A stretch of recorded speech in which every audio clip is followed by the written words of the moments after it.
Hey everyone, thanks so much for joining me for a review of Dolls Frontline Episode 1, The Seed. So I was hoping to do a review of a mech show this season like I did a MAME War at the Borderline last season, but it's on hiatus now. But this season was pretty slim pickings as far as mech shows go. This show's about like robot-ish people, so I thought it was kind of the closest. I'll say coming in that I have no prior knowledge of this franchise. I know there's at least a mobile game and there's some other at least partially related anime, though I don't think they're directly related to this, so I'm going to be reviewing this and coming at it from a complete outsider's perspective. I'll say coming in that I have no prior knowledge of this franchise. I know there's at least a mobile game and there's some other at least partially related anime, though I don't think they're directly related to this, so I'm going to be reviewing this and coming at it from a complete outsider's perspective. So the episode starts off with to give some context to the series. This is a long-running series, so it's nice that they don't just, drop you in. Basically, there's like World War III, and they were using these like android things called T-dolls, and I'm not going to take an official opinion on that name.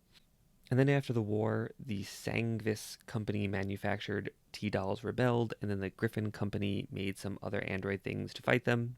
At least in the first episode, the Griffin are being presented as the protagonists. And then the episode starts off with one of the new sets of Griffin dolls called the AR team. And I think everyone on the team is named after the gun they use. But they're infiltrating this base to get some data. Basically, if you've read any Image comic that was published in the 90s, it's that plot. They're kind of overrun by superior Sanguis T-doll numbers and use their kind of elite hacker skills to reprogram some other abandoned dolls to help them. They're intercepted by this big baddie, but fairly easy beat it.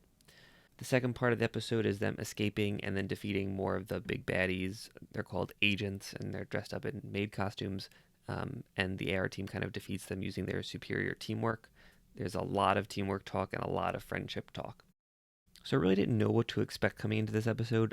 Obviously it's a huge franchise that I know nothing about, but I thought that the first episode was actually very newcomer friendly. I mean, obviously there's a lot I don't know about what's going on, but I think that's pretty typical of the first episode of any anime. There's a lot of techno babble that I suppose might make sense to someone who's more familiar with the franchise, but there wasn't like so much of it that I had no idea what was going on or kind of lost the plot. So nothing to worry about on that end as far as it being like unapproachable by someone who, hasn't played the game or otherwise familiarized themselves with anything. There's also a lot less fan service than I would have expected from a show titled Dolls Frontline, really only maybe one or two shots, and whether that's a good thing or a bad thing, I'll leave that up to you to decide. And you could definitely tell this was based on a game, at least from the way that they sort of like present the objectives and their tactics and stuff and go about it, though I don't think that's necessarily a problem, just kind of an observation. I think the first episode did a good job of establishing the context of the show and sort of this band of bros vibe between the girls on the AR team. I thought it was interesting that right off the bat, the AR team is like very suspicious about the true nature of their mission, and also that they feel guilty about the other T-doll crew that had been like previously abandoned, and then they feel even worse when they sort of reprogram those to use them as bait for their own escape.